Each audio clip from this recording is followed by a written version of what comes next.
So Fleetrun is an application that was designed to plan the fleet maintenance, track the current fleet status, and to have the maintenance costs under control.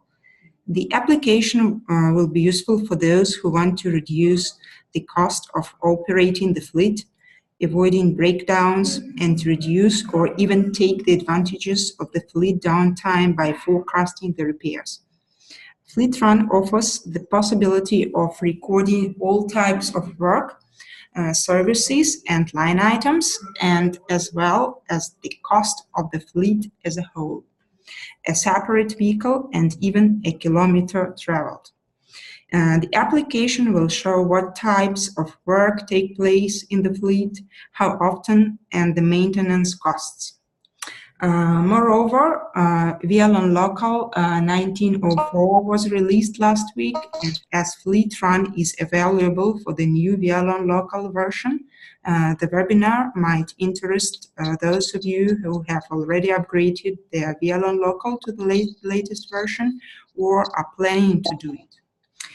So the key concept of the application is the fleet. So let's go to the application interface, and we see that a fleet is activated in the administration interface.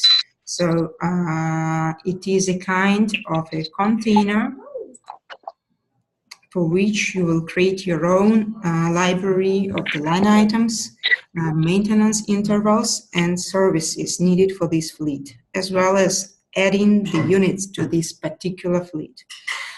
So after activating the fleet, we can set the user's accesses to this fleet.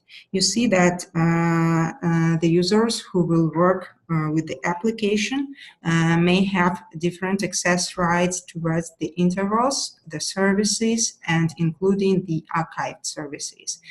They can either view them, or they can edit them if needed, or even delete the archived services. So you can set the user's access in this tab. So the units are also added to the fleet in this administration panel. So first of all, the units from the account for which we activated the fleet can be added to the fleet, for example, these ones, or even we can include the units from other accounts to which the administrator has access. So in this case, we have to switch from the units of this account to all available units, and in this case, we can add units from other accounts to the fleet. After we added the units to the fleet, we can go to the fleet settings. They are quite obvious. They are the time zone, if the daylight saving time is used or not, the units of mileage measurement, and the currency. Next tab is an important one. It will help you to manage your fleet operation better, and these are the notifications. We can create a notification for this particular fleet, and we have three types of notifications. So the first one is the one that was available here since the application release, and this is the possibility of sending a notification to an external server. In this case, we need to introduce the notification name.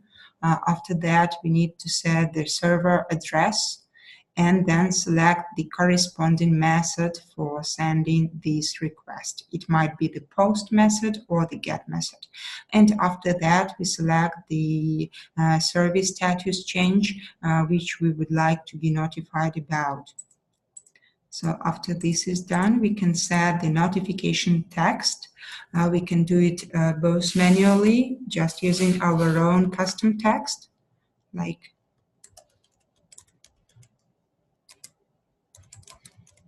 or we can use the tags that are provided right here.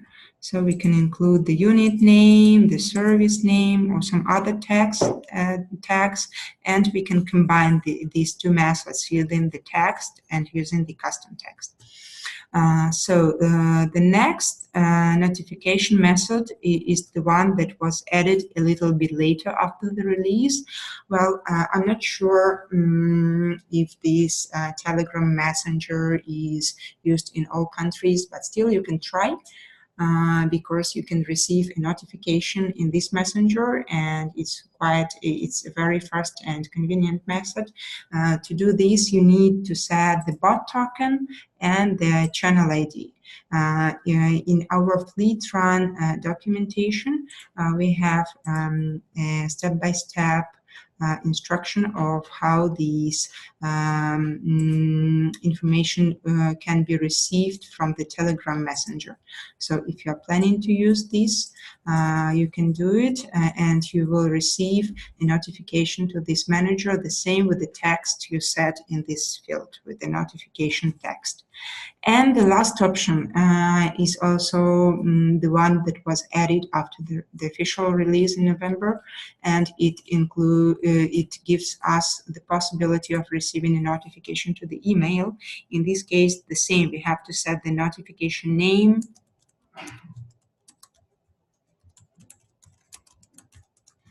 Then we have to set the recipient address.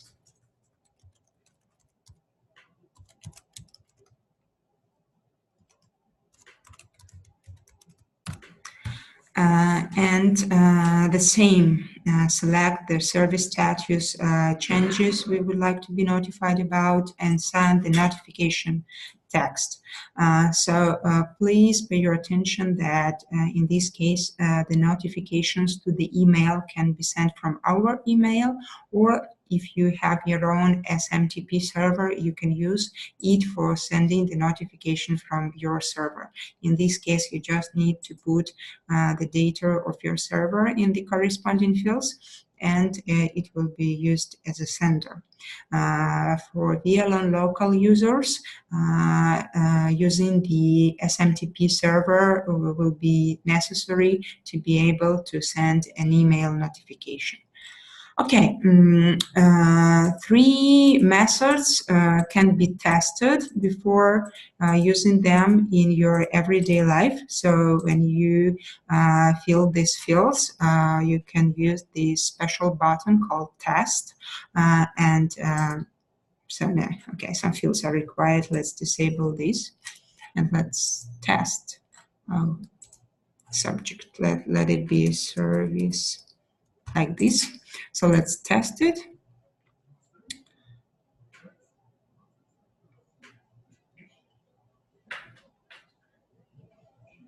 So the system is checking if the email settings are correct. And when the check-in is done, if everything is correct, you will receive an email telling you that you have just tested, sending the notification from Fleetrun. And as long as you have received this notification, its sending is correct. So let's go back. Maybe the testing is a little bit long.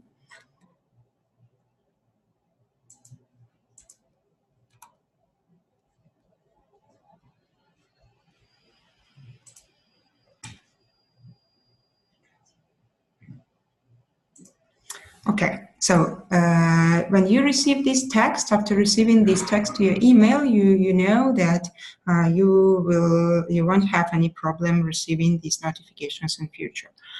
So these are the three notifications types available for the application, and one more, a very recent option that was added just 2 days ago is the possibility of receiving the reports to the email, and it is very similar to the jobs module in Wialon hosting. So let's see how it works.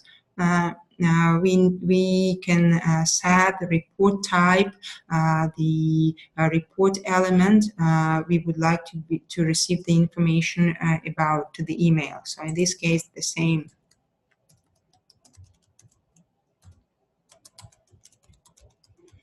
We give it a name. After that, we select the report type. These are the same report types that are available in the user interface. They can be reports either by fleet or by unit. They can be by interval or by unit type. Okay, let it be by fleet.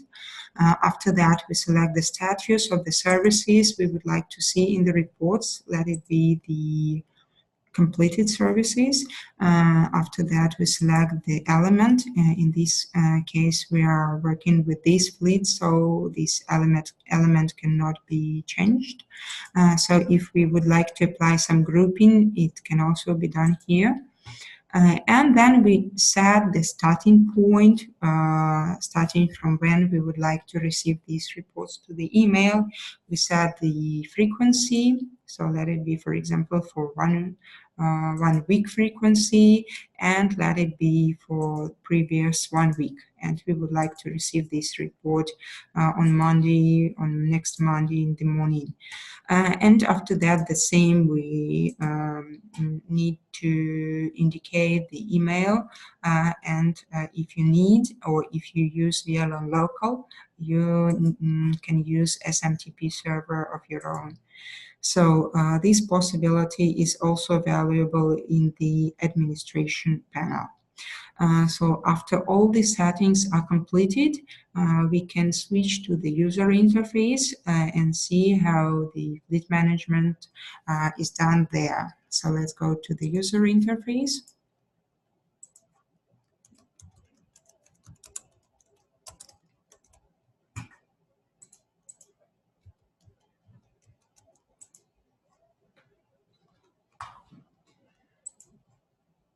Just a second.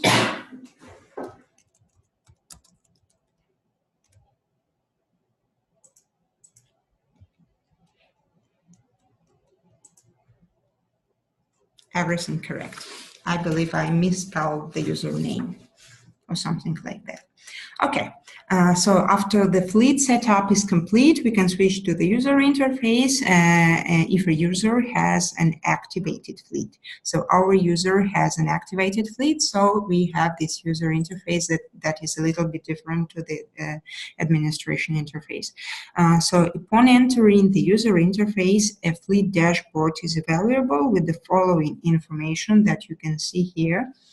So we see the number of the services, of upcoming services that include due and overdue services, and the services in progress. After that, we see the number of units that are active. That means they are not having any service right now, and the number of units that are in service right now. So you see that this number is the same as the number of services in progress. So 1 service in progress and 1 unit in service.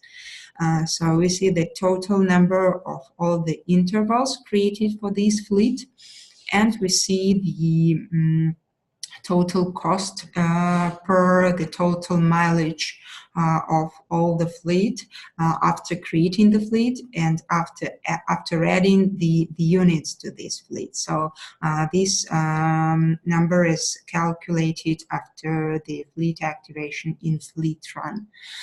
So these 3 bars, the services, the units, and the intervals are clickable. And if you click on any of these bars, you will go to the corresponding page. For example, if you click here, you will go to the services list. If you click here, you will go to the active units list. And if you click here, you will see the list of all the intervals created for this fleet. Okay, what else can we see here? We can see 2 graphs. A graph that contains the information about the total cost for the stated period.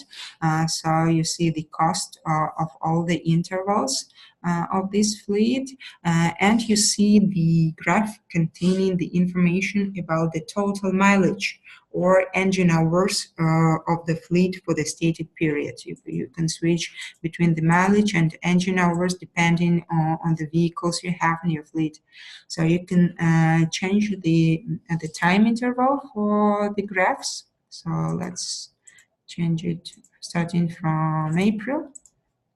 So you will see this information as a line graph, but we have also added the possibility of comparing the months and the costs of the intervals per month and the mileage. So we can switch from the line graph to the columns. So let's do it. So we can compare it like this. So starting from February to April.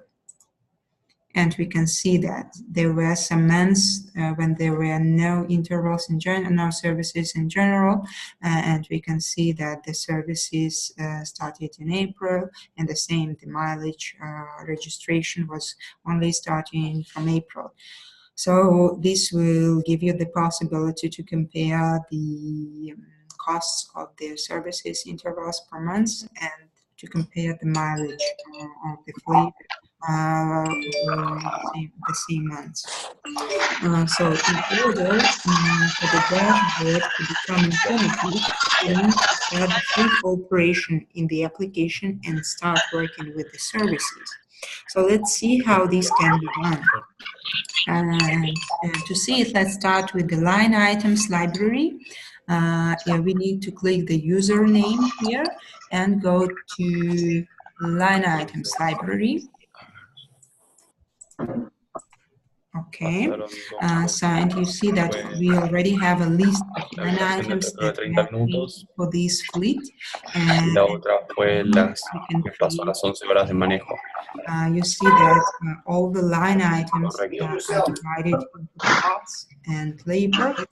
So let it be something like. Está bien, entonces sí, no hay problema. Igual, aún así.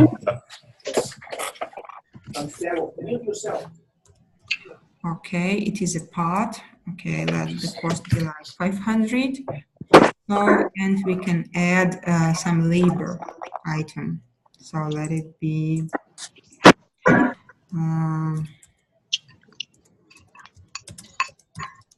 like this. Okay, and it is labor. Okay. So these spare parts or these parts and labor can be used to create intervals and services, and also the cost of the intervals and services can be set manually without any reference to the library cost.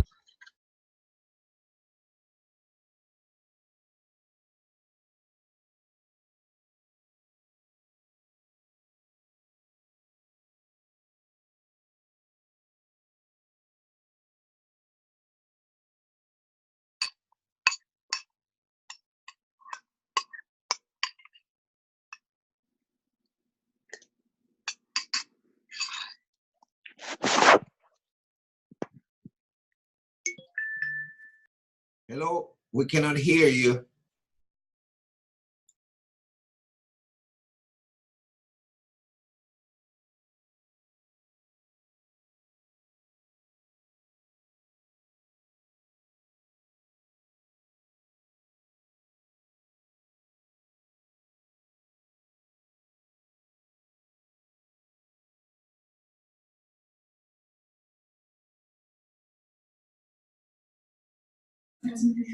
Can you hear me?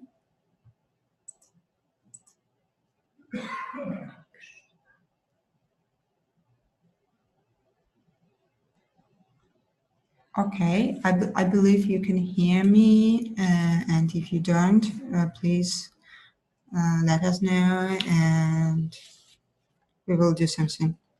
Okay. So let's continue with the intervals. The intervals are the types of vehicle maintenance work as well as the frequency of this maintenance. So here in this part, you can create and edit service intervals as well as assign units to them. And if a unit is assigned to a service, to an interval, the services will be created automatically. So for this unit, a service based on this interval will be created automatically. Let's see how an interval is created. So we use the create interval button for this. So let it be some new interval. Okay, we can add a description if needed. And after that, we need to set the interval type.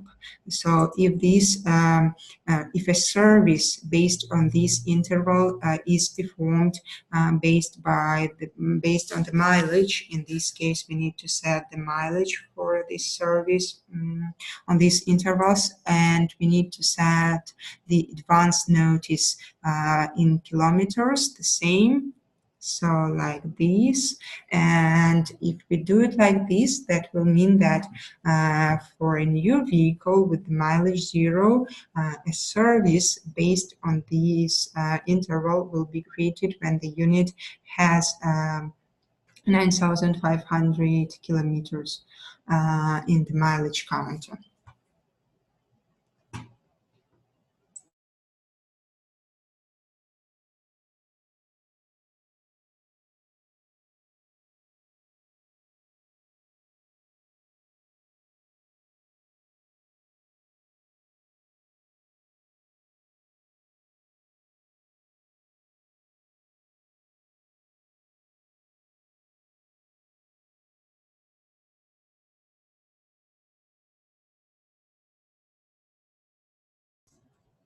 Okay, I believe everyone can hear me well and can see the screen, so we can continue.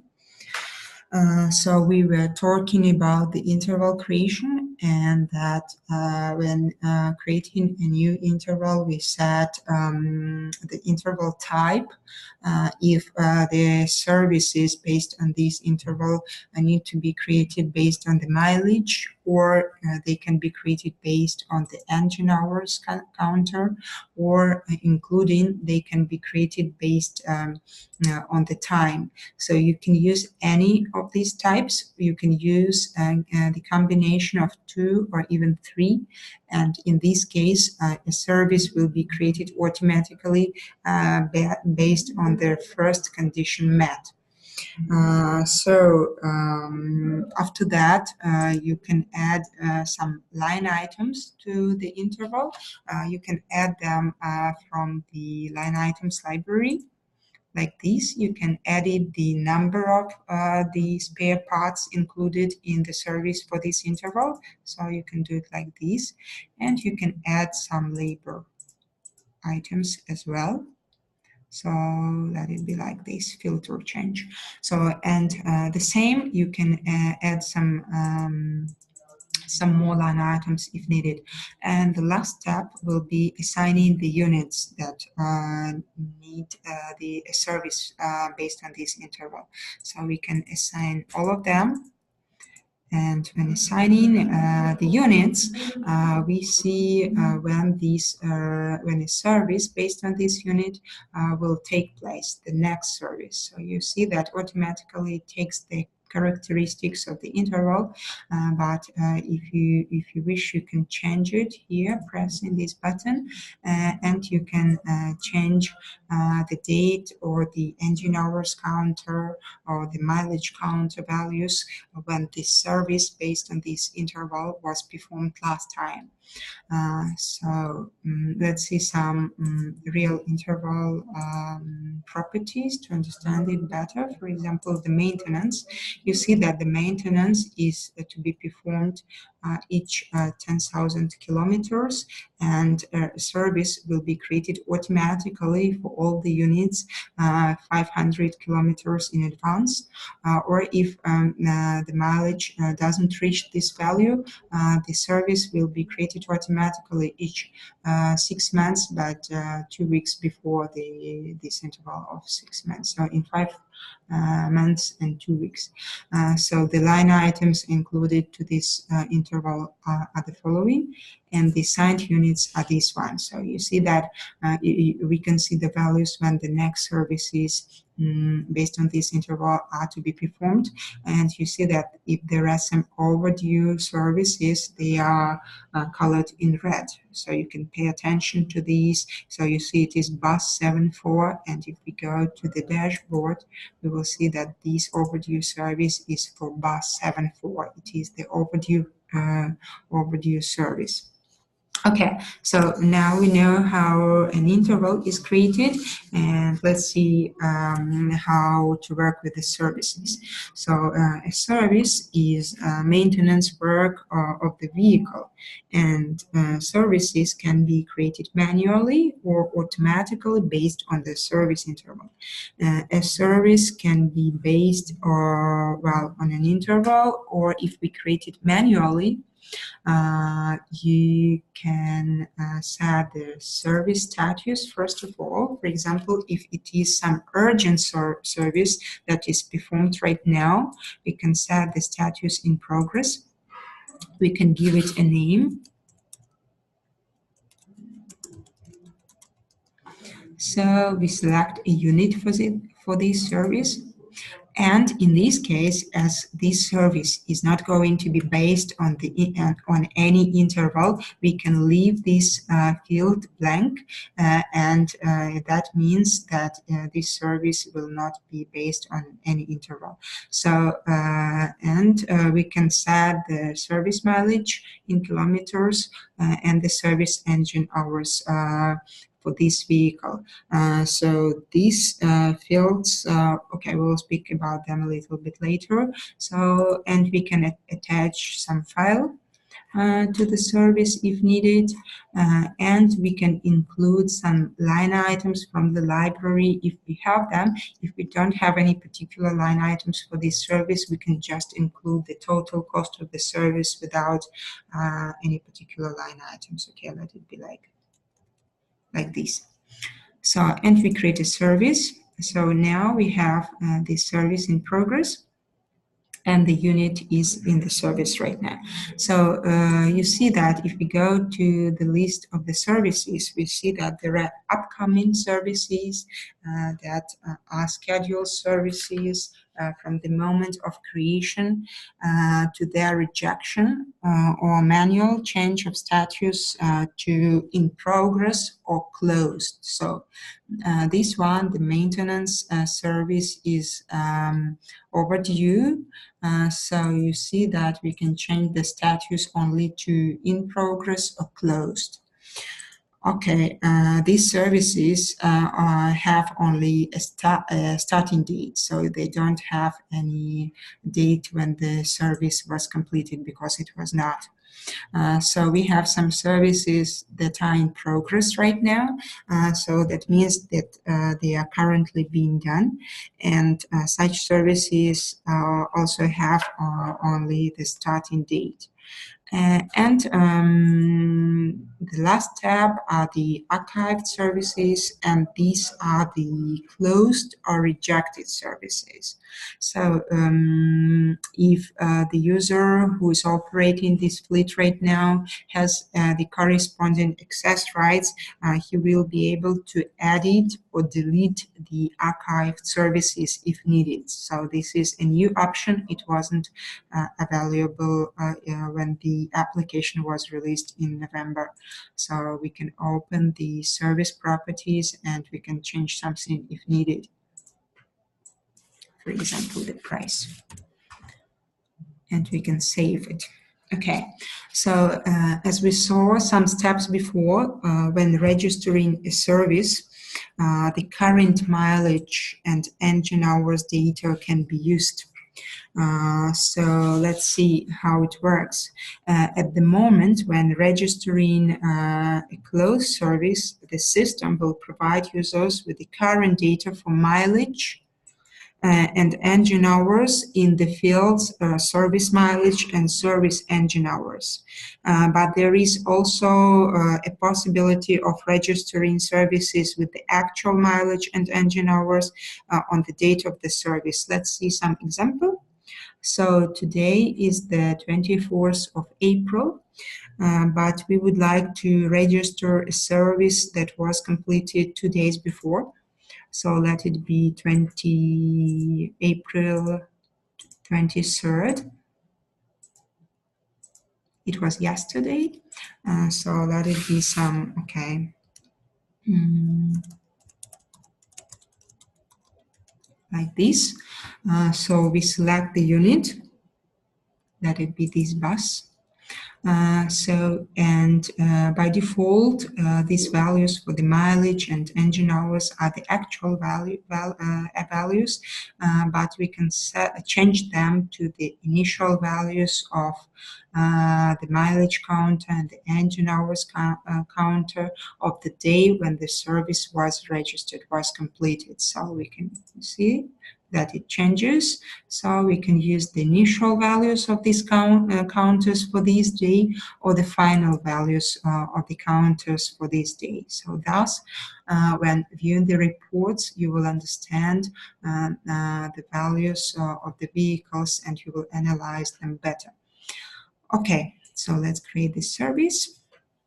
And now let's go to the Units tab and see what information about the units we have here. We have the possibility of setting the vehicle type. So the vehicle type can be used for grouping and filtration for units, intervals, services, and reports.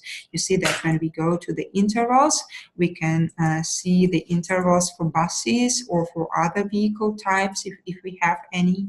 When we go to the services, the same. We can select the vehicle type we would like to see the services. So what else do we have for the unit? We have the information about the unit actual location, the speed, and the time when the last message was received. And we can also see the unit on the map. So we can also see the information about the current mileage counter, the current engine hours counter, the total cost of all the services for this unit, and the cost per 1 kilometer of all the services. And we can see the same graphs, but not for all the fleet as in the initial dashboard, but only for this particular unit. So if we switch to the Services tab, we will see all the services that were already registered for this unit, the closed or the rejected services. We can see if there are some services in progress right now, or we can see if there are some upcoming services for this unit. If we go to the Assigned Intervals tab, we will see that what intervals are assigned to this unit, and we know that based on these intervals, a service may be created automatically when the conditions set for the interval will be met. The unit profile includes the vehicle type and any additional description if needed. Okay. So after all these steps are done, after the intervals are created, after some services are registered, we can see this information in the reports. So let's switch to the Reports tab.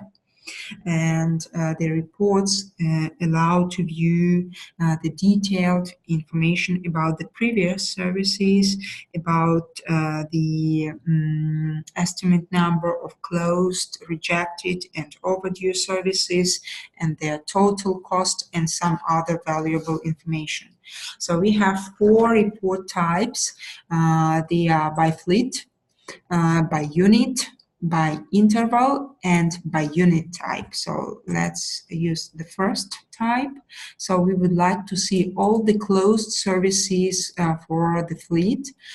So we can select some additional grouping if needed. So let's sort all the information by units and select the time interval. Let it be April, like this. And now we see that we have 4 units in our fleet, and we see the number of services for each unit, and we can see some more detailed information like what services were performed, when they were performed, if they were overdue, and the time of the overdue. We can see the mileage count at the beginning of the service or at the end of the service, depending on how you registered it. We can see the cost of the service and more information. So you see that some of the services were based on the intervals, and we can see it in the report, and some of the services were registered manually, not having any interval for this particular service.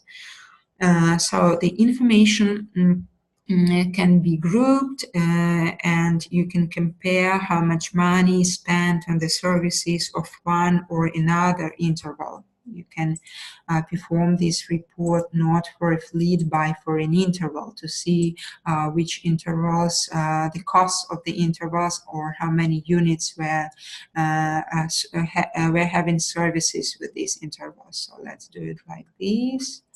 The everyday check. Let's sort it by, group it by units. And we see that the everyday check is done for all the units, and all the units have the same number of the services based on this interval. The system provides the possibility of receiving the online notifications as well.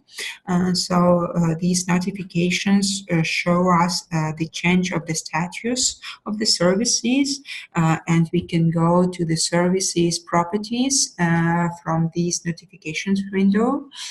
We can delete them, and they are stored for 2 weeks in this window, so you can see the information about the statuses changes.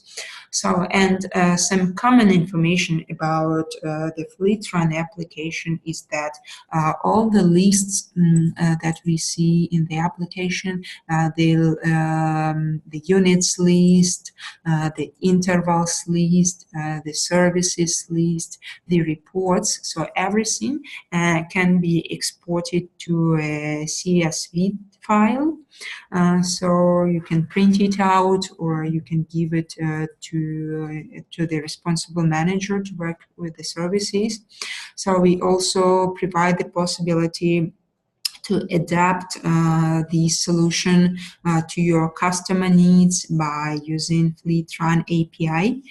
So to be able to use it, you need to receive an API token from the application, and after that you can start adapting your own solution. So we also have the possibility of application personalization. We can change the address, the application name. We can use WebGIS maps instead of the Gota maps. We can add a link to the documentation. So all these possibilities are available. And as we already mentioned at the very beginning, the application is available now for Wialon Local 1904. It is not available for the previous version, so if you would like to use the application, you're welcome to upgrade your Wialon Local to the latest version. So this is everything we wanted to show you today. And we are finishing the record right now.